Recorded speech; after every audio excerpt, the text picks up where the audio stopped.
Hello, and welcome to the first technical session for Module 6, Introduction to Podcasting for Museums.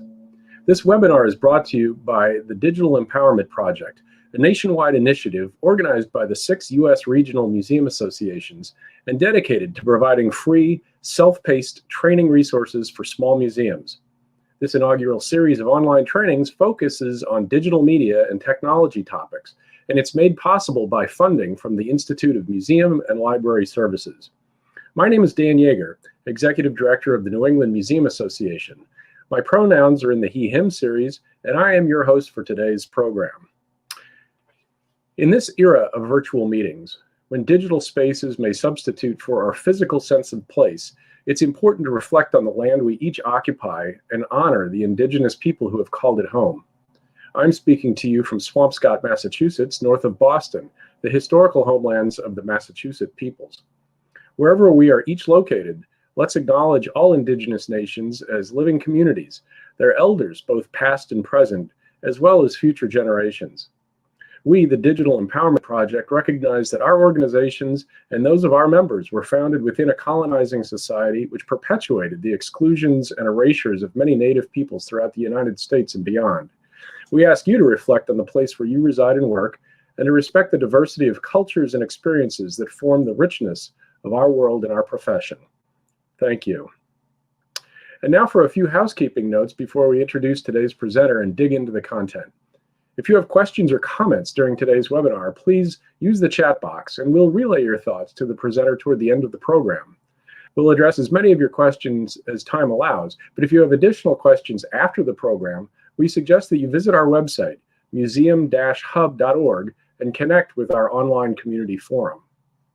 I'd like to acknowledge today's ASL interpreters and let you know that captioning for today's program is embedded in a box just below the YouTube player on our website with controls to adjust your experience. Following today's program, you'll be sent a link to a satisfaction survey. Sharing your experience through this survey will take only a few minutes and will greatly improve our work. We'd be grateful for your opinions. Lastly, please follow us on social media to be aware of future programs. Links will be posted in the chat. And now it's my pleasure to introduce today's presenter, the one and only Hannah Hethmon. Hannah is the owner and executive producer of Better Lemon Creative Audio, a production company focused exclusively on museums, history organizations, and cultural nonprofits.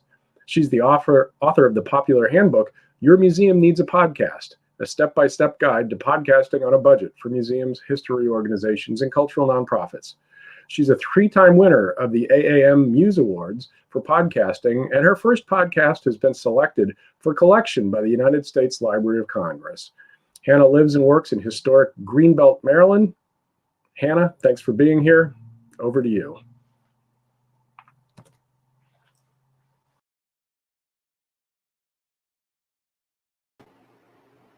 Okay, I think I'm live. We can hear me. All right. So let me get my slides up. I'm going to jump right in. You can download the slides for this presentation now or at the end by going to tinyurl.com/hhpod1 if you want to have them. I'm sure if you miss this, they'll put it in the chat or you can get it afterwards as well. So don't panic. I'm going to put up some of the podcasts that I've made here while I say I'm going to roll through this information today. I want you to get as much podcasting information, intro stuff as we can, and give you everything you need to kind of jump off that and learn more. So we're going to roll through the information, and it might be a bit much, but I'm hoping you can look back over the slides and review the material, and you'll have a really good foundation for planning your own podcast project. So I'm coming to you from Greenbelt, Maryland, which is in Prince George's County, the traditional lands of many Native indigenous communities, past and present. This is a wonderful land acknowledgement I've stolen from the Prince George's County Library. I've borrowed from them.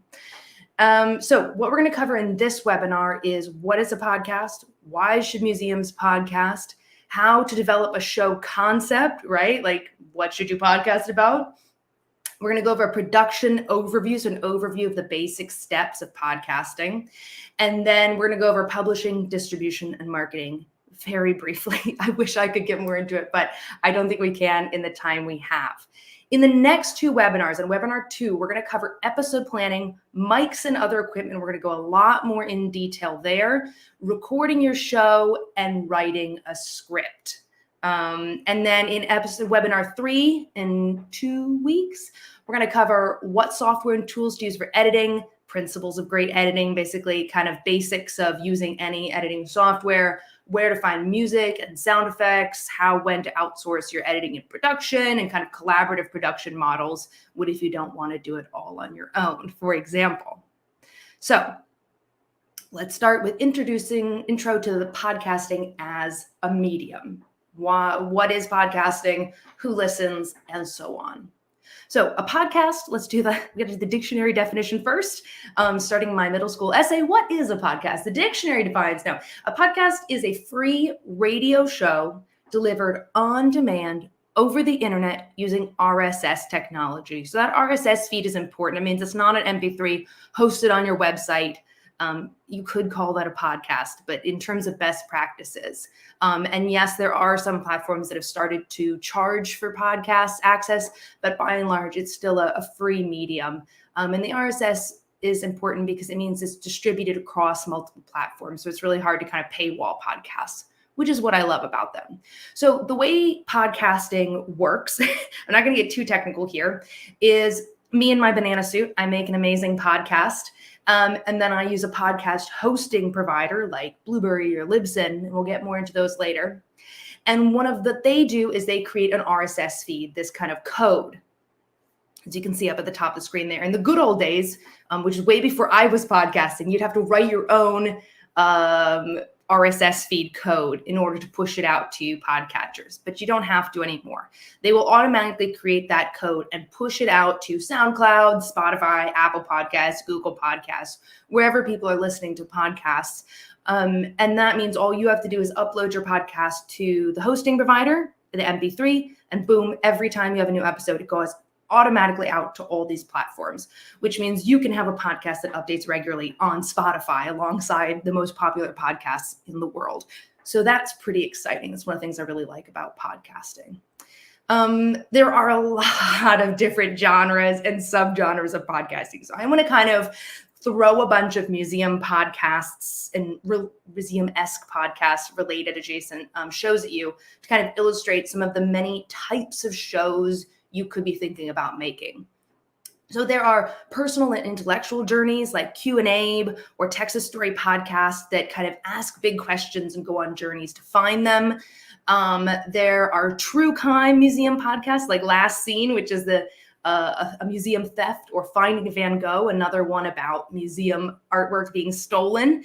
There are shows that are narrative journalism or documentary, your kind of traditional audio documentary.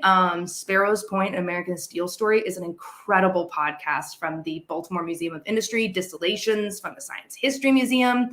A few museums and related organizations are making audio fiction, so audio dramas that talk about their subject material. That's really cool. So you don't have to tell nonfiction stories. You can make up stuff. You can do comedy. Museums and That is a funny show. I did Preservation Profiles with National Preservation Institute, your kind of standard interview talk show highlighting professionals in the field. Sparrow's Point is done in collaboration with a pretty well-known local public radio producer. So you can do a public radio model. You could do a limited series that has Departures, has just 9 episodes, and that's it. They won't do more. It's a limited series. It kind of stands alone as its own fixed investigation of a particular subject. You can fully script your nonfiction, like The Object, which they write a story and they tell a story and they add music and sound effects. So that can be a really easy way to do something completely on your own. And I couldn't find a museum podcast that does the news, so I just put The Daily there, but there are news podcasts as well. And I mean, that's just the start. You can have things that combine true crime and news, fully scripted, everything, anything you can think of, you can make. There are no rules, effectively, as long as people like it and it's good and they want to listen. But hopefully we'll talk about what makes podcasts good to listen to as well. I don't want to just leave you with you can do anything as long as it works. So podcast listening data. You can see on the left here, this is the share of the US population that have listened to a podcast in the last month. And the data goes up to 2021. So you can see that since 2008, podcasting has been kind of, 2013, it was kind of limping along. 2014, things really started to take off. That's when Serial, the true crime show, came out, and that had a huge impact on awareness of podcasting. But it's just really in the last few years kind of booming, and money is flowing into the field, and everyone and their mother's favorite celebrity has made a podcast. But there's still a lot of room for creativity and innovation and niche audiences. But you can see 41% of adults in the US have listened to a podcast in the last month. So there's a huge share of the population. The reasons people listen to podcasts is, number one, to learn new things. So that works really well with what museums do. And the next is to be entertained. So keep that in mind as you're making a podcast. Can't just be a delivery of a textbook. It has to be an entertaining way to learn new things. If you want to keep up to date with the latest topics, that might not be as much up our alley. To relax, that's something to think about. Maybe your podcast can capitalize on that. To feel inspired, we do that well, right? To escape, and for companionship, just some company. I'm sure anyone who listens to podcasts can kind of relate to that, just someone to keep you company during the day.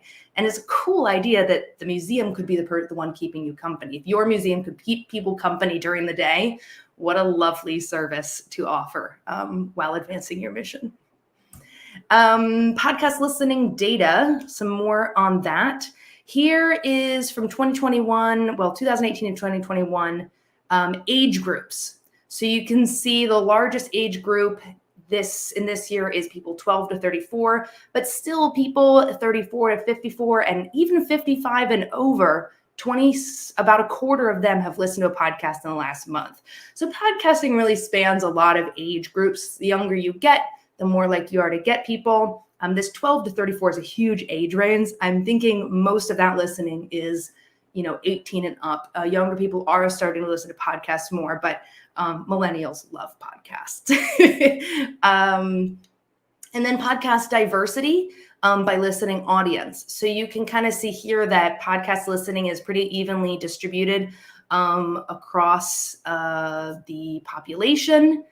So most people in the US, most groups of people listen to podcasts. It's not exactly aligned with demographics, but a lot of that has to do with the last few years, more ability for people of different underrepresented voices to start podcasting, and it being less of a white male club, which is what it kind of started out as. So a lot more women, a lot more LGBTQ voices, a lot more voices from Black communities, Asian American communities, Hispanic communities, and so on. A lot of people talking about things that weren't able to be spoken about on mainstream platforms. So taking advantage of that.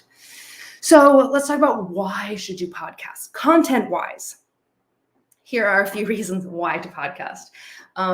There is a growing listener base looking for long-form content. I mean, episodes are often 30 to 40 minutes, right? Long-form content that informs and entertains. Museums do this really well. We have history, we have art, we have literature, we have the content, we have the long-form content, and it's good stuff. It creates a sense of intimacy and connection with the museum via familiar hosts and repeated engagement. People are going to listen to your podcast more than they might come to your museum, especially if you don't have a lot of updates or changes in your exhibits, or if you're a small historic house museum and you have one tour. They're not going to come every 2 weeks, but if you're releasing a podcast every 2 weeks, they might listen every time. So repeat content and contact. They can go deeper. Podcast episodes can go deeper than most exhibitions can go, especially if you're spanning multiple episodes.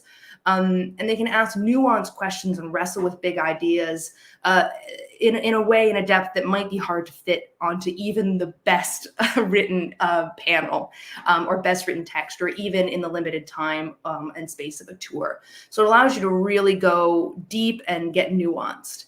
Again, it can platform underrepresented stories and voices, and that might mean that you are telling those stories, or like if you listen to the last webinar, it might mean just giving the platform to the people who haven't had that platform and to say, this is your space to talk. We're just giving you the time and the space. It also allows you to curate content that's not accessible to non-researchers and historians. So oral histories, archives. I work with a lot of oral histories, archives, and then oral history archives, trying to make documents and oral histories more accessible and more entertaining, rather than just saying, here's 50 minutes of tough audio from 1930. Let's cut it up and let's frame it and let's make it easy to listen to. Then technical considerations for the why podcast question. There is a low tech barrier and low threshold to high quality competitive content. So versus video, it is much easier to make a professional sounding podcast, or a podcast that sounds good and your average listener will enjoy, versus video. Audio only means you can play around with sound effects and voices to spark your listener's imagination. I really like this audio fiction podcast called Girl in Space, which is an epic space drama made by one woman in the Midwest on Audacity, a free platform, because you can just use space sounds to evoke the spaceships and aliens and cyborgs, and she doesn't have to have millions of dollars in special effects budget. Editing audio is more about having a good ear than having fancy software tech skills. Again, it is much easier to edit audio than video, in my opinion, and I think everyone else's too. Audio alone, again, it's pretty easy to get the hang of the editing software. It's more about having an ear for what sounds good. And you can reach your audience where they are whenever they have time for you. If they have time for the museum at 4 a.m. in the morning when they're on their way to work, that's when you can reach them. And that's a pretty special skill, and they could be driving. There's not many other forms of social media or media that you can get to your audience directly while they're driving, while they're commuting, and so on. Why should you not podcast is an important question to ask yourself. My book is called Your Museum Needs a Podcast, but in fact, not every museum needs a podcast. This is not like social media. Everyone should have a social media presence. It takes a significant time and financial investment. So you can spend a lot of money, or you can spend a lot of time, or a combination of it. But you are not going to do it for no money and no time. That's just not happening. I just want to warn you now. Podcasting is a pretty intense, it can be a pretty intensive project. And you'll need to keep at it for longer term to build up your audience. So you can't just like make one podcast and put it out there. You can, but you're not going to have the kind of return on investment. The reason for podcasting, I really think you need at least 6 episodes in a season. And if you can do 9, if you can do 6 and then come back for another season, if you can podcast, somewhat continually, for a year or 2, you're going to build up a much bigger audience. You're going to see that return on investment in terms of all the things we've talked about. It is not a quick marketing tool. So if you're thinking, how can we promote? No, stop. That's not, the answer is not podcasting. It's how do we promote X, Y, Z? Podcasting is probably not the best way to do that for your time and money. I like to think of it as programming, as an exhibition, right? You're putting it in to advance your mission.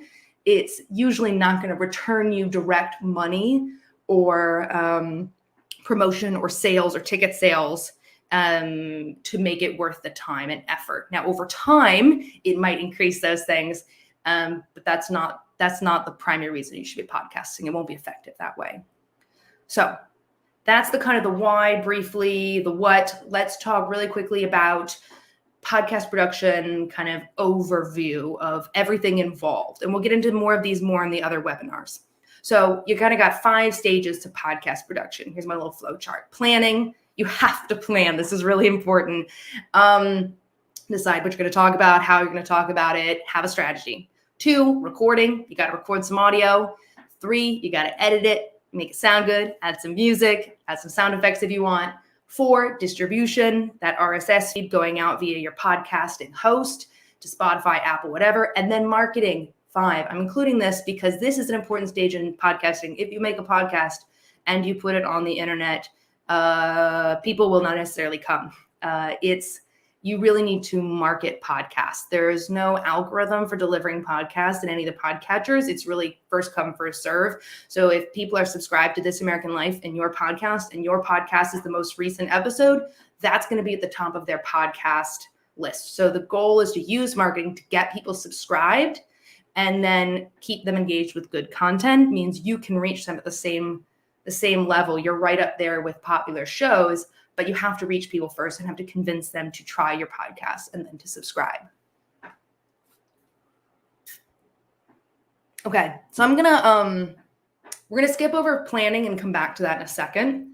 Recording, you will need some sort of microphone. I'm not gonna go into this right now. We're gonna talk a lot about this in webinar 2, so I hope you will come back next week and listen to me get a little nerdy about my equipment. But if you won't, you can take a look. This is I think you can see it. This is my NT USB Mini. It is super cute and tiny, and it is my favorite microphone. So if you're just going to get one microphone, just get that Rode NT USB Mini. It is awesome. But there are a lot of different tools you can use, everything from using smartphones to expensive shotgun mics. So don't feel like if you aren't a tech person that you can't podcast. These are the 2 fanciest podcast setups I have probably ever had.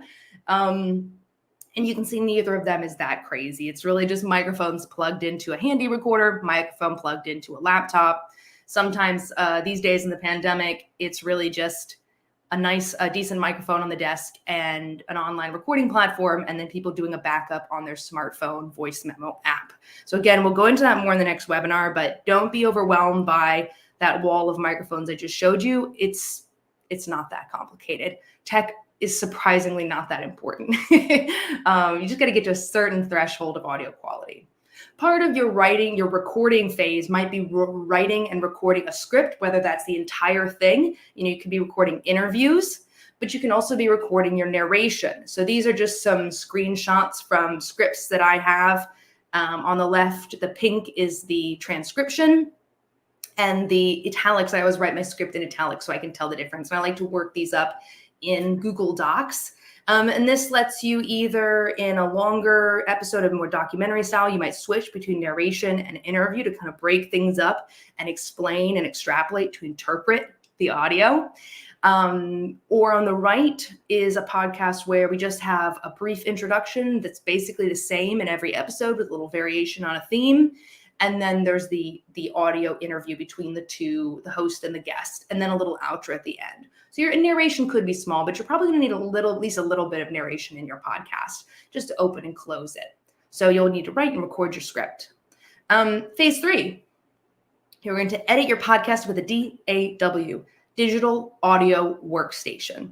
So you could use GarageBand to edit your podcast. It's free, only on Mac. Audacity is free. A little harder to use, a little clunkier, but there's lots of free resources out there. Descript is a super cool platform that you can use. You edit, you cut the text and it edits the audio. And there's a free version and it goes up to $24 a month, but the free version is not bad actually. So that's a really fun one to check out. I love and use Hindenburg Journalist. I think is the simplest, the best, the easiest way to edit podcasts. But if you already use something like Adobe Audition or a Pro Tools or the other ones, you can use those as well. Whatever you're comfortable with, use it. As long as it sounds good in the end, that's really all that matters. And we're going to go way more into this in webinar 3, in the 3rd workshop. So phase 4, publishing and distribution. This is what you're going to need to publish a podcast. You're going to need a podcast hosting service. These are a bunch of them. I like Libsyn. If you don't want to do any research, use Libsyn. Anchor is the only one that's free, but the rest are not that expensive. It's a few bucks a month. You will need at least one episode or a trailer, which we'll talk about in a bit, in an MP3 format. So you'll need your first MP3. You'll need a name for your show, some cover art, a show description, and you will need an Apple ID that's connected to a credit card to submit it to Apple Podcasts, even though it doesn't cost anything. This trips some people up, so just to know you'll need that. So that's phase 4. And then we're gonna talk about marketing shortly, but first I wanna jump back to phase 1, planning, show development and planning. It is really important to plan ahead and start with a great concept. So you want to ask some big questions. What impact do we want to have on our listeners? How will this advance our mission in a way that other programs and media that we do can't? How much time can we commit to this podcast? How much money can we commit to this podcast? And probably how much money do we want to commit to this podcast? How many episodes do we want to make? And how long will the show run? I think this first question is a really important one. Like, do you want people to be happy, sad, inspired? Remember the reasons people listen? Really think about when they finish listening to your episode, what are they going to feel? What's the impact going to be? I really want you to think ahead and plan that before you even start making the show. You really need to work with your audience in mind, which hopefully shouldn't be too unfamiliar of a concept for museum people. Then you might have some idea of what you're going to podcast about. So I'm going to give you this, but then how do you narrow that down, right? Like, can you just talk about the Civil War? That might be a bit broad. Like, how do you choose what to podcast about? So my friend Ian Elsner runs the Podcast Museum Archipelago, and he has this brilliant metaphor that I bring out in every webinar that I do. So let's say you want to do a podcast about Star Wars. That's too much. Lucasfilms does not have the biggest Star Wars podcast. There are thousands and thousands of podcasts, let alone the other media out there, right?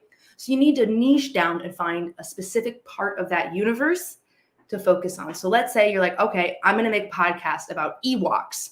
So now you have your niche topic, right? Your topic has gone from topic to niche topic, but there's still a lot to talk about. And Ewoks, are people interested in the sociology of Ewok culture? Are they interested in the biology of Ewoks? Like what's the science behind how they exist? Are they interested in the cinematography? Were they created? How were they filmed? What's the technical stuff behind that? Or perhaps we're looking at people who are interested in dressing up as Ewoks, so Ewok cosplayers. So that gets us to the unique perspective, right? What angle are you taking to look at this niche topic? So Star Wars is too big. You need to get down to a niche topic. But then even once you find your niche topic, you need to find your unique perspective. What perspective are you bringing to this topic that no one else is? So when you've created your Ewok cosplayer show, it's going to be the only one out there, and anyone who Ewok cosplayers has to listen, and they're going to be delighted to have content that's specifically for them. And then you'll be able to connect with all the top people in the community and grow it that way. I hope that makes sense. So niche topic, unique perspective. Smaller niche is better in podcasting. The more niche you can go, the better. Don't be afraid to go too niche. So then once you have your topic, here are some things to keep in mind. Stories and narratives are more entertaining than facts. That's a fact, right?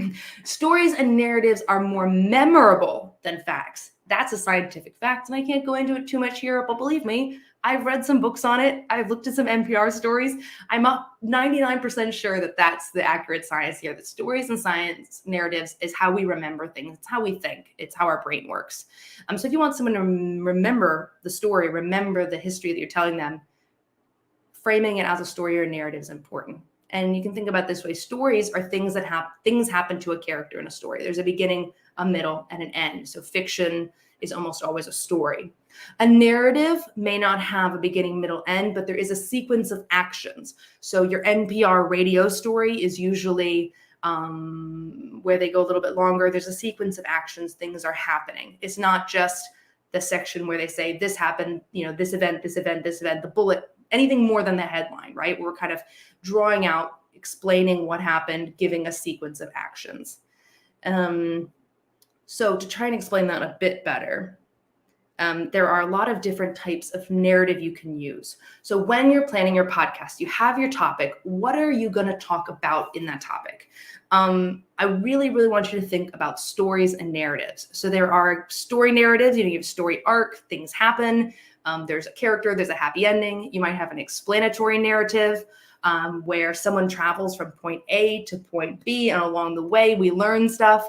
There's memoirs. You have a vignette, which is just a little tiny story painting a picture.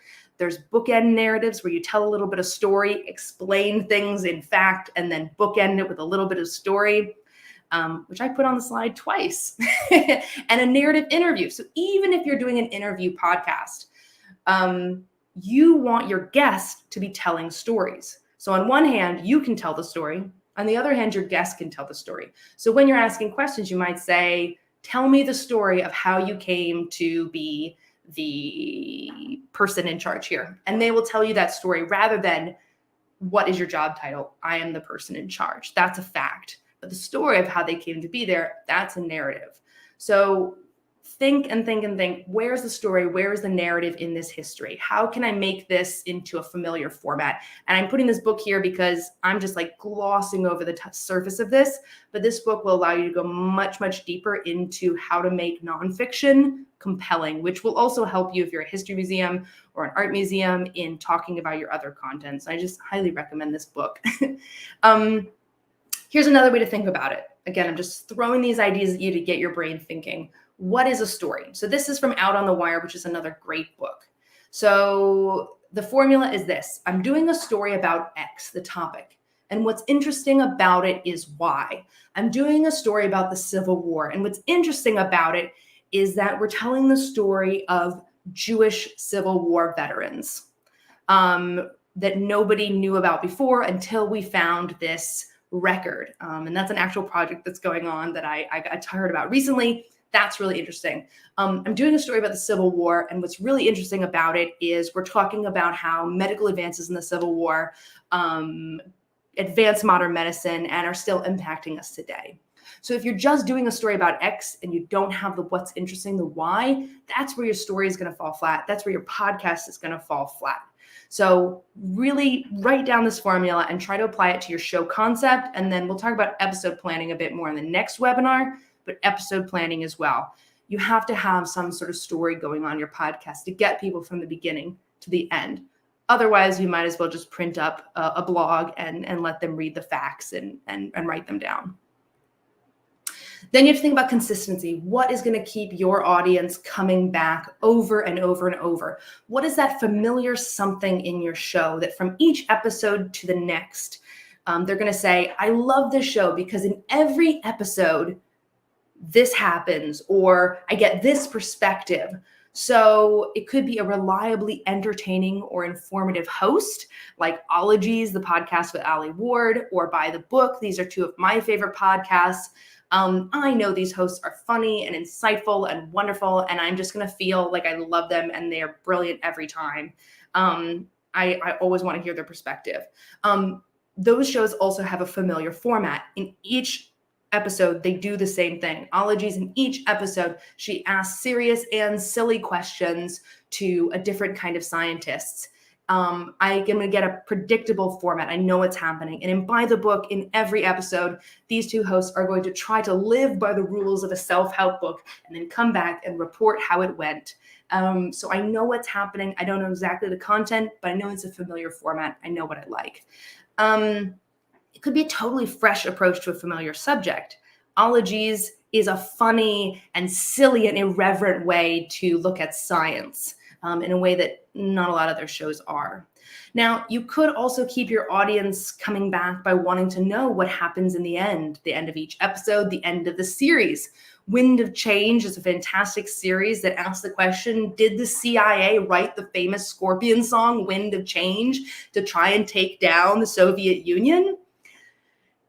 If you start that podcast, you're going to want to get to the end of the series and answer that question. And with history and art and all these things, we have so many big questions that we can ask that you can extend and get your audience, ask the question at the beginning of your episode, and then get them to the end of the episode, get them to the end of the series, wanting to know what happens in the end. That show also has really compelling characters. And in history and in art and science and everything museums do, we have amazing characters. Individuals, animals, places can be characters as well that people can feel connected to and feel invested in and want to know more about and get passionate about. The other thing that might keep people coming back is a surprising perspective that you thought you knew. So Throughline asks questions about history in the present that on familiar topics, like let's say policing, but what's the real history of policing? What's the real history of our town? What's the real history of this aspect of the Civil War.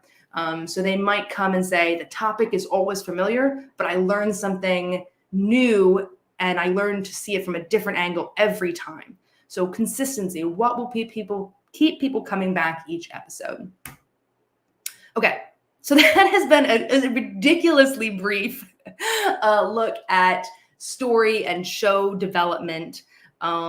Hopefully in the end, if you have any questions about that and you want to throw your show concept in the questions in the chat at the end, maybe we can kind of workshop it a bit and play with that, because I know that's a big question that people often ask.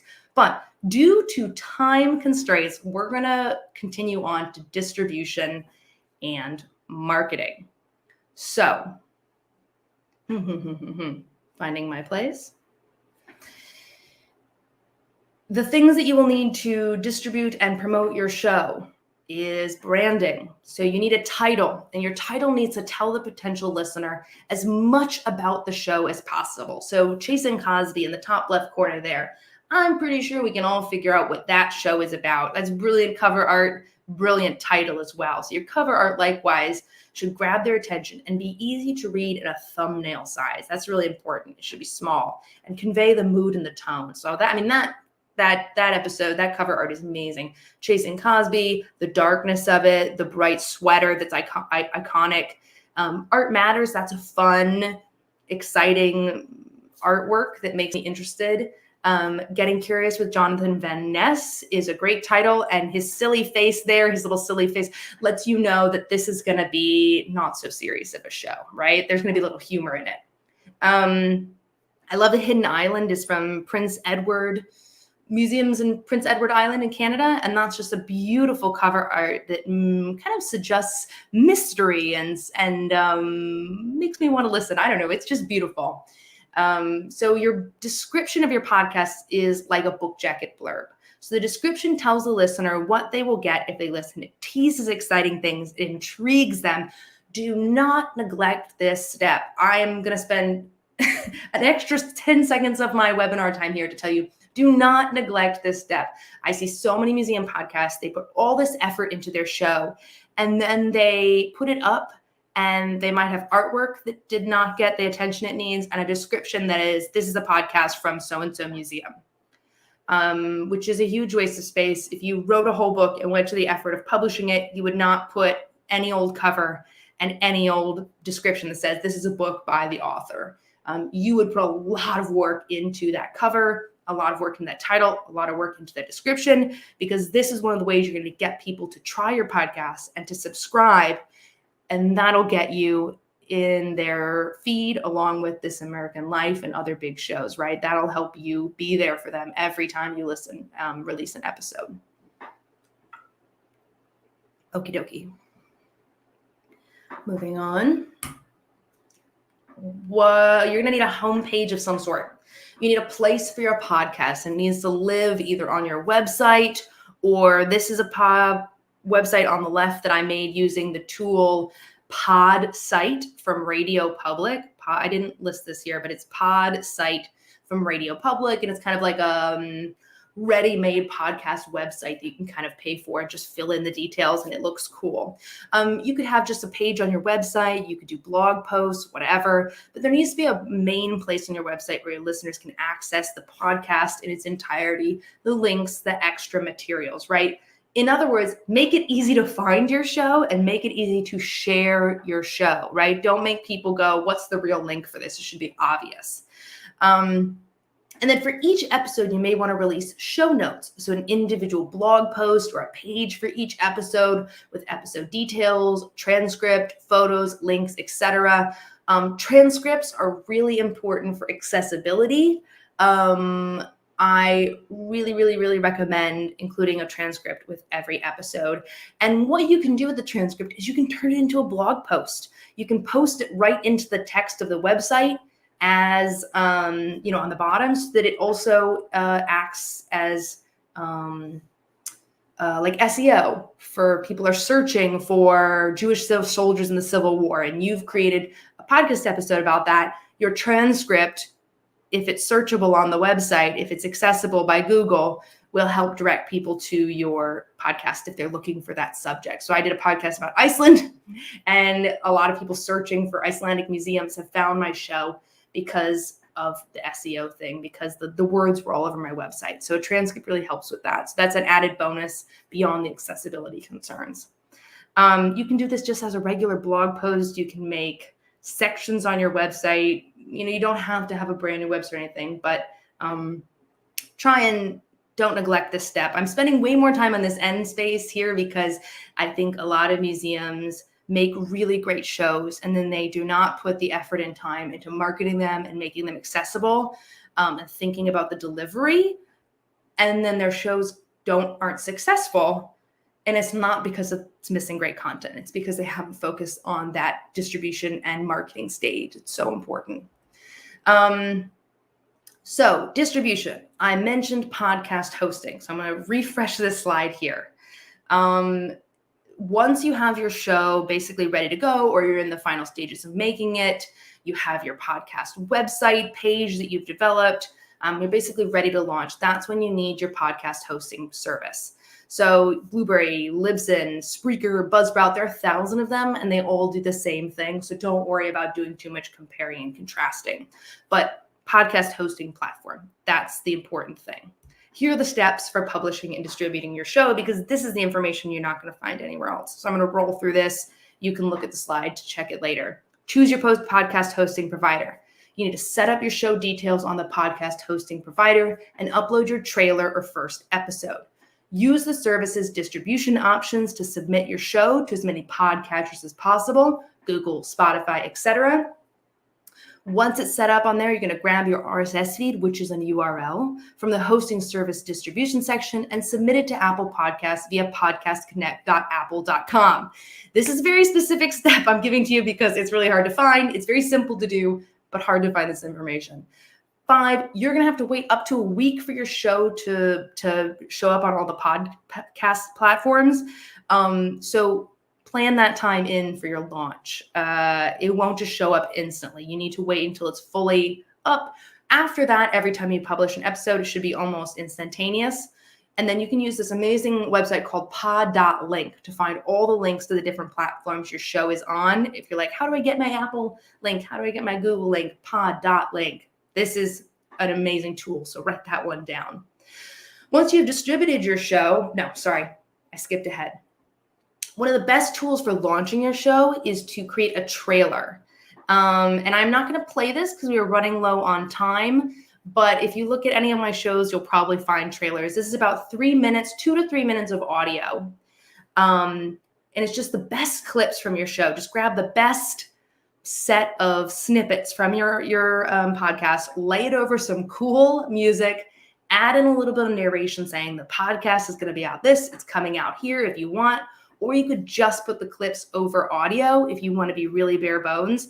And this will allow you to test out your hosting issues before you release a full episode to make sure you've got it all ready to go before you launch, before you release that first episode out there. And then you can promote the trailer and kind of have a little bit more of a launch effect, right? Like a movie premiere. You have your trailer. The trailer is out. Check out the trailer. And this is also a little tiny bit that people can listen to and see, oh, is this the kind of thing I want? So I really, really recommend using a trailer to kind of get everything started. It's a great way to kind of kick off your show launch. And your launch is really important. You want to build as much buzz as you can around that show launch. And then once you have your show, the Central Office of Information understood. Once you have your show launched, you're going to entice your listeners in with expanded and bite-sized content. And I'm going to start with the bite-sized content. That trailer that just started playing that I don't have time to play you, I use this amazing tool called headliner.app. And it's free. You can upload an audio clip and turn it into a social media video with captions and photos. Or if you have video, you can play video behind it silently. And you'll have seen these online, the kind of text just flashing by. So these little snippets are a great way to get people from social media tasting and teasing and kind of engaging with your show before they make the big decision to go to their podcast app and subscribe. And then I already kind of talked about expanded content. That's on the left. Turn your transcript into a blog. Write a blog about what else is going on. Write a blog that kind of uses the highlights of your episode and then includes the pictures that people might want to learn more about. And then the blog can point people to the podcast, and the podcast can point people to the blog. And that'll help kind of give you more content, but also direct people to the podcast. So expand and bite-size that content in any way you can. Headliner.app is these social media videos are the best way to market a podcast. I hope that's clear. I'm trying to pack a lot into this webinar for you. So I hope you all are following along. And another thing important to remember is that podcasts are evergreen content. So this is a tweet from the National Archives. I make a podcast for them for the last 2.5 years. One of the first episodes we ever created was about this spy, Noor Inayat Khan. And then a year later, she got a blue plaque, kind of monument in London. And so the National Archives was able to comment on that current event by saying, by the way, if you like her, we have a podcast all about her. So podcasts are not like social media posts that they kind of come and go. They are evergreen content. Once you have put all the work and effort and time into a podcast, use every opportunity to bring that up, to be like, hey, we have a podcast. We have a podcast about that. Because people are excited to know that they can learn more about it. If this is something they're interested in, they can go to that podcast where they can get that deep dive, right? To go beyond the headline that there's now a plaque memorializing Noor Inayat Khan. Well, who was she really? Let's go to that podcast and let's go deep into the records and really learn more about her life and her story. Lastly, I'm coming in fantastically on time. I'm so proud of myself. Lastly, how do you tell if you did good? How do you know if your podcast is successful? The only relative benchmarks out there are Libsyn. They release their stats monthly, or relative stats monthly, so you can kind of compare yourself. But they represent such a huge section of the US market that I think this is pretty representative. And honestly, even if you're in another country, this is a good benchmark. It's not going to be exact or precise, but it will kind of give you a sense of where you are. So what you want to measure with your podcast is downloads per episode after 30 days. 30 days after release, how many downloads did you get? And then keep track of that number. You can kind of see a chart on the left where I kept track of one of my podcasts, my first podcast when I started it, to see. And of course, if I'd have just looked at the numbers, I might not have seen, but you can see over time, that number, that 30 days number, is starting to go slowly up, which means I am gaining more subscribers than I'm losing. Over time, I'm getting slowly more and more downloads on each new episode. So that's the kind of measure to say, is my audience growing? Is my subscriber base growing? So third downloads per episode of 30 days. If you get 150 downloads per episode in the first 30 days, you are probably in the top 50% of podcast episodes released that month in the US. So you're not going to get thousands and thousands of views, probably. It's not like a Facebook video or a YouTube video. So you need to keep in mind, I like to think of it again in terms of programming. If you had 150 people showing up to your program every week, every other week for 6 months, would you be happy? Would it be worth the time and effort you put into it? If you do get up to 1,200, which is totally doable if you are applying that marketing and paying attention to planning, good branding, and marketing, if you get 1,200, you'll be in the top 20%. So if you get somewhere between 150 and 1,000 downloads, that's fantastic. Way to go. Good job. So when you are doing your planning, make sure you save these numbers to show to whoever's in charge and prepare them to not see 50,000 downloads, because it's probably not going to happen. If it does, good for you. But ideally over time, you're more likely to build your podcast audience over time than go viral. You can see on my little chart here that I had one podcast early on that did much better than the others. But podcasting is a slow, steady build, not a viral moment. And that's the end of my presentation. Again, you can download these slides at tinyurl.com/hhpod1. And I hope that has given you a lot of podcast stuff to think about without overwhelming you too much. We're going to slow down a lot more in the next 2 webinars and kind of dive into the recording and editing aspects. But that's it. So back to the hosts.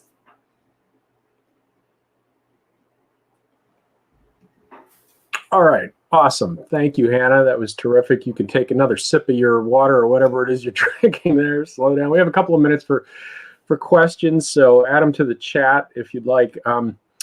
One of the things that I'm seeing, and I know from experience, people ask me, what does it take to be a podcaster? And the assumption is you have to have a background in some kind of technical engineering and sound engineering and the like. And of course, you have a degree in sound engineering, correct? And that's your background. No. Tell us. I'm kidding. Tell us medieval studies and English and whatever, right? So anybody can do this.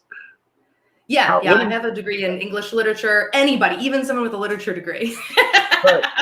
Well, all right. So I'm kind of joking, but like, what was it that kind of got you into this? How did you go from medieval Norse studies or whatever in Iceland to I want to do podcasting? This is my career. You certainly weren't thinking that as you were banging out theses and whatever, but podcasting captured your imagination somehow. And sort of what was it that went into it, and what inspired you, and what can inspire other folks to do it? Yeah, I'd never done audio. I've never done video stuff.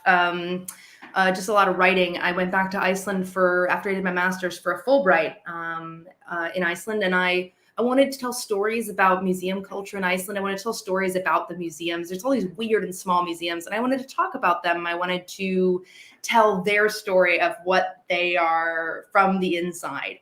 And I didn't want to use photography because Iceland's so over-photographed, I couldn't compete. And so I picked up, as you know, Dan, I picked up a little technical leaflet that you had done for ASLH with Marieke Van Dam, like how we made our podcast. And it was just, here's a microphone, here's a recorder, we use this to edit. And I just said, fine, I will do those things, no other research. And I went to Iceland and I spent 9 months there, and I had a lot of time on my hands. So I just went around and I learned on the go. I recorded stories. Some of them did not turn out that well.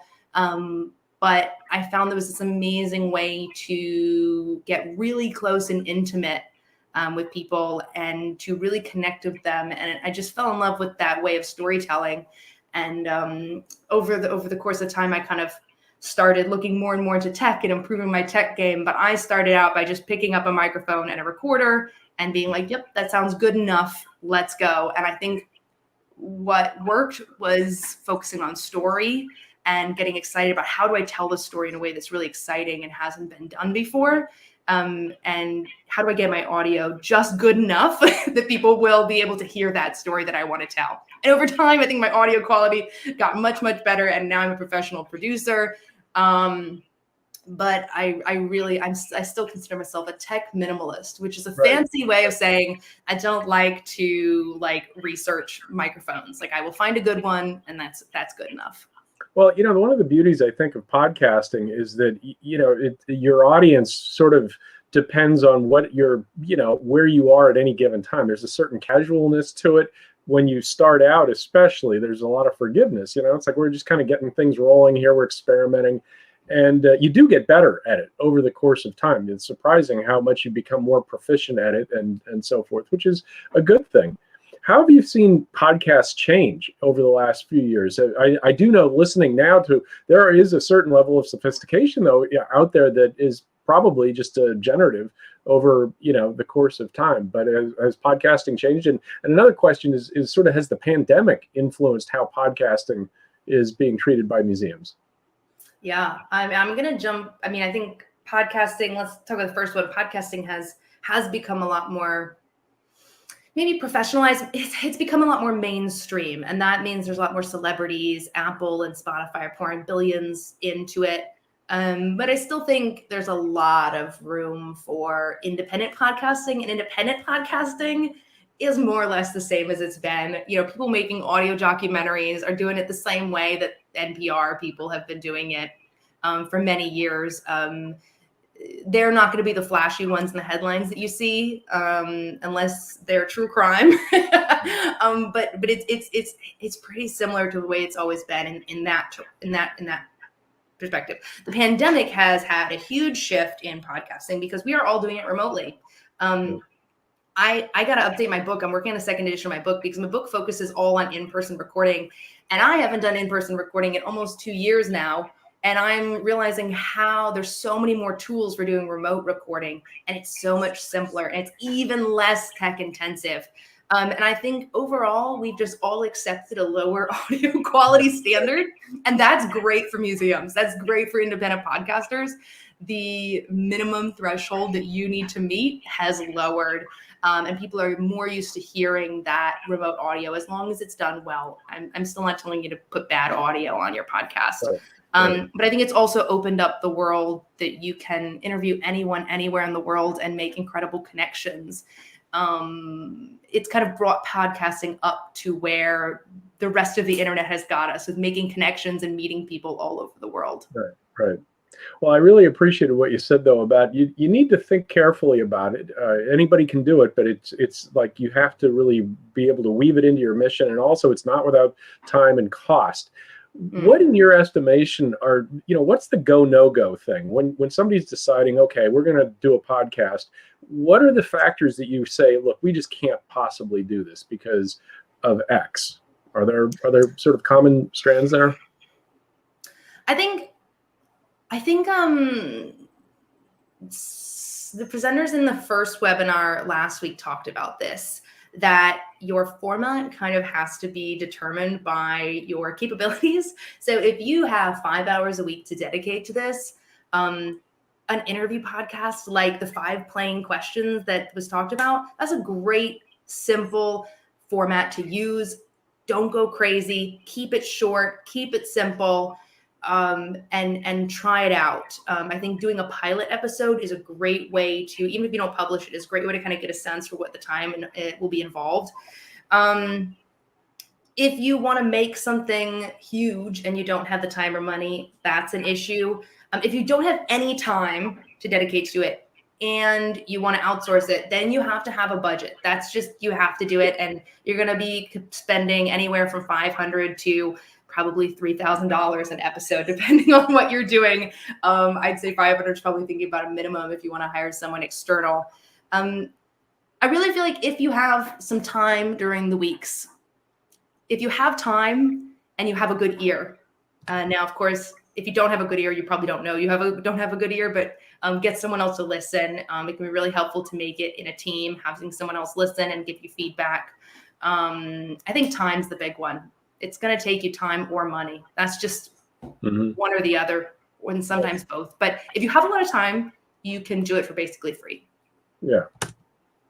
Here's a question from Jen listening in. I'm at a smaller local history museum, and I'm curious about the possibility of doing a podcast that wouldn't be about one specific topic, maybe short seasons on different topics relating to rotating exhibits, for example. Do you have any insight into how a museum that talks about a bunch of different topics might make a cohesive show over time? Yeah, so that's something I didn't talk about is seasons, thematic seasons. That's totally doable because you might not want to talk about, let's say you're doing exhibit on, again, I'm going to come back to the Jewish soldiers and Civil War. You can only do, you might only want to do 5-6 episodes on that. So you can do thematic seasons, but what you need to do then is to have something else consistency. That consistency is really important. If your content is not your consistency between themes, what is? In each episode, are you going to talk to a contemporary person who has an understanding of this? Are you going to, have 5 episodes in each season where you bring in a scientist, an artist, and a doctor to talk about it, right? Are you going to use the records in your archives to uncover a surprising aspect of it? Or are you just going to have a very high quality story format where in each season, I know I'm going to get really personal stories with some cool music? Like, what is the consistency between? If people like season 1, that's all about the Jewish soldiers of the Civil War, what is going to draw them to season 2, which is all about how our town reacted to the New Deal? What is going to be the continuity between those two things? And one of the examples I'll use is I'm doing a show with I'm not going to talk about that. Actually, I can't talk about that. Well, actually, I'm doing a show with the Archives of American Art called Articulated. And the first season, the first set of thematic is about the New Deal, is why I'm thinking about that. And they're using the oral histories from their collection. These are oral histories done in the 1960s. They are terrible audio quality by and large. It has been so much work to make them sound good, but we're curating clips of those. I'm just an editor on this show, curating the clips of those in between narration. So you get a scholar talking and explaining and illustrating with clips, kind of like an audio documentary using archival footage. They're going to move on to another topic that is totally different, and I can't say what it is now. Totally different at all. But the format is going to be the same. If you want to hear the voices from this oral history collection of people talking about art with educated curators giving you narration in a very scholarly manner to kind of work you through this and educate you, you're going to go from season 1 to season 2, and you're probably going to like both of them. Now, you're going to lose some people transitioning from themes, but there has to be something consistency of format there. Well, all right. Thank you, Hannah. That's terrific. I'm really glad we're going to be able to chat again over the next couple of weeks so we can kind of follow up on some of these themes. And I know we've got a ton of questions from both attendees, and I've got a ton as well for you. So that's great. And I'm looking forward to that. So we're going to wrap up today. We're out of time. I'd like to thank everyone for attending the program today. And of course, thank you, Hannah, for your expertise. If you enjoyed this program, then please do us a favor and share it with your networks. We really appreciate participation of everyone in the field, and hope that we see you again in the chat for future programs. After each module, all 4 videos will be available on our website, as well as a complete toolkit of resources provided by our presenters. Stay tuned to museum-hub.org for more information on upcoming events. And please join us next week for Tech Workshop number 2 as Hannah leads us through episode planning, writing and recording your podcast. We'll see you then. Thanks for joining us.